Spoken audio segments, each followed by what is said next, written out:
Hey folks, today we're creating a Meadow Road watercolor landscape. I'm going to do this really fast, but if you'd like to watch the slowed down version, that's going to be in beach and water watercolor landscape to create the sky in a slower fashion. But I'm going to do it relatively quickly since it's the same as that one as well. Once you do have it totally dry, you can start on your middle ground. For this landscape, I am going to use a pencil to draw in very lightly my road and a couple small details. I'm doing this extremely lightly because remember, by the time I'm finished, I don't want to see any pencil. I only want to see my final material, which in this case is watercolor. Once I have my road drawn in lightly, I'm going to start plotting in where my horizon line is going to be. And for this one, I'm going to have a few different hills, and I'm going to have very soft rolling hills, so relatively slight arches and curves within my watercolor. Yeah, now you'll notice that I'm starting to come down a little bit as well, and that's going to allow for the hills and some depth. In addition to the hills, I also am going to have some more detailed areas in the in the foreground, of course, so that's closer to me.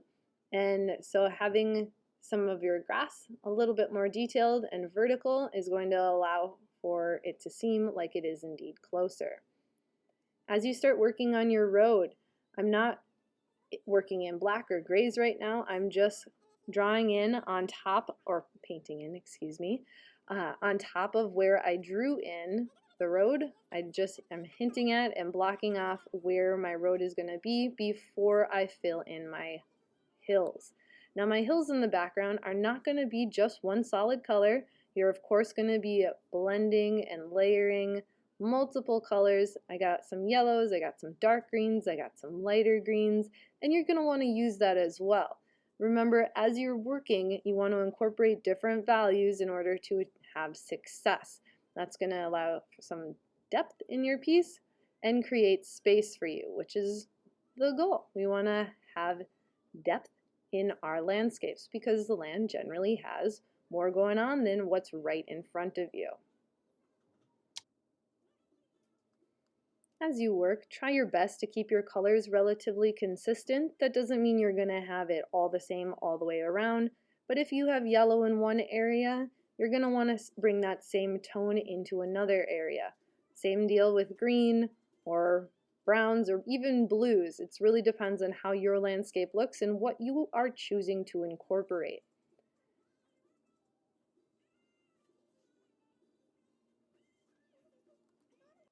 I did let my paper dry completely before I start this next step.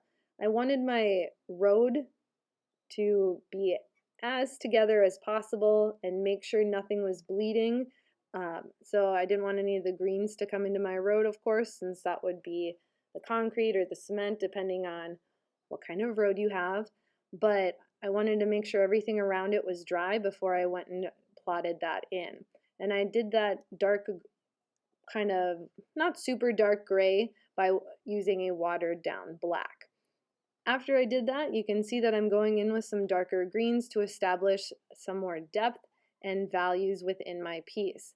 You'll notice that in the foreground, my paintbrush is a little bit more detailed, and I think I will add a few trees on this one as well, especially since I have some awesome depth with my curving road.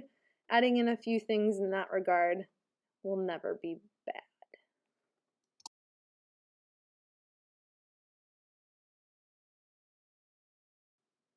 As I start to work on my tree line in the background, or even in the middle ground, it's still going to be very small. So these are parallel lines, very close to each other.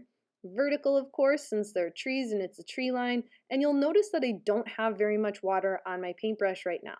It's very minimal, and before I even started, I drew a itty bitty line underneath the blue watercolor on my palette just to make sure that I had a nice clean line before going into my final painting.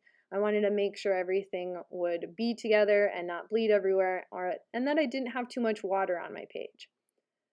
Going in with a little bit darker green at this point. I'm going to add in a little more detail within my hills. Now you can have your hills as detailed as you want, but keep in mind they are hills. So hills don't always have a whole lot of detail, with the exception of if they're rolling or if you have trees within them. A lot of times it's just going to be established through the use of values. So you got to pay attention to that and where you want everything to reside.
In order to create some of that field look, I am going to draw these very straight lines and slightly curve to them, so it looks like they're curving around this slight hill as though it's a field almost.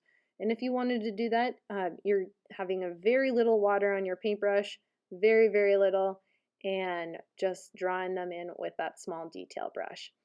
I'm going to do this similar thing on the opposite side of my page, but on a smaller scale.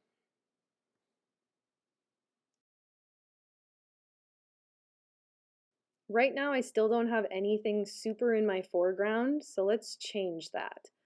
I'm going to add a few trees like I talked about before. Let's figure out the height. And yes. I'm going to draw in where my main trunk of the tree would be. I got not only green, but a little bit of brown and yellow in here. And I'm not going to do an evergreen this time. Let's make it a different type of tree since it's a different location. And I'll probably do multiples and one that's a little bit closer. But remember, when you're working with trees, you have values in them, of course, so a light side and a dark side. That's going to be easier to see once it does dry a bit. Right now you can kind of tell on my paper that I do have some standing water. If you wanted, you could clean off your paintbrush and try to kind of suck that water up with your paintbrush, but I'm just going to leave it for right now. I'm going to add in one more tree. Remember, trees, generally speaking, always exceptions to each rule, but generally speaking, grow straight. So you want to make those trunks vertical to the edge of your page, or perpendicular to the edge of the page, but vertical on the page. That seems very obvious, but sometimes a common mistake is to draw a tree at an angle. And sometimes you want your trees to be at an angle and sometimes you don't. So it really depends on what your objective is. In my case, I want them to be nice and straight next to my road, my curvy road. You can tell that I obviously let it dry completely. I'm going to go back in and add some highlights to help differentiate between my two trees. Right now they're getting kind of close together. They bled into one another a little bit, so I need to go in and lighten up one side of one so the other one pops out a bit more. That's always one of the great things about watercolor is you can go back in, edit as you need to, and you can kind of wake up your paper again. Not in all circumstances, but oftentimes. You can see me adding another tree on the opposite side of the road, and however many or little trees you add is really going to be up to you and what you want your landscape or meadow road to look like. You'll notice that some of them are varying in size. That's really quite a smart thing to do, especially since as you get further away, of course, your trees are going to get smaller because you will not see them as much. Don't forget about your shadow on your trees, so having a darker green on the ground around them is going to help make them look a little bit more realistic, and you want to make sure to do that. All right.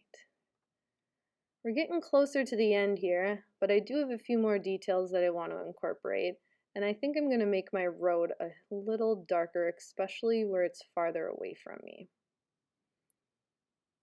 I'm very purposeful with my paintbrush, and you'll notice the majority of my painting I have done with that small detail brush. As I'm curving around my road and painting, I'm following the direction of my road. I'm not just painting straight or horizontal, or vertical or horizontal, excuse me, but I'm curving and following that curve. That's going to help it dry how you want it to and look how you want it to.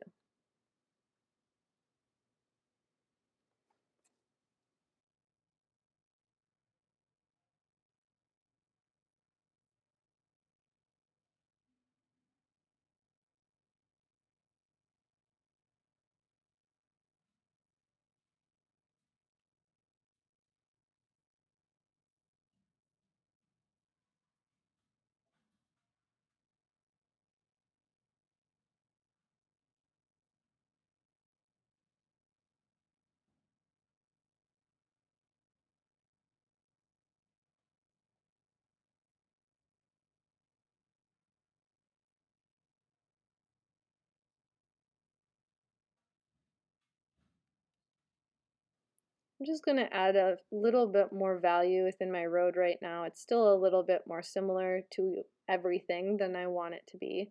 So I'm going to go in with some purple and very watered down black to make that gray, and add in a little bit more value and darken that up a hair. There we go. Yeah, coming along nicely. I have really crisp, clean lines, which is fantastic. Got a couple areas that still need to dry, but overall, I am pretty close to done here. If you've been following along or working and pausing along with this, I hope it's been going well for you. And if you created something totally different, I hope that went well for you too. Thanks for watching.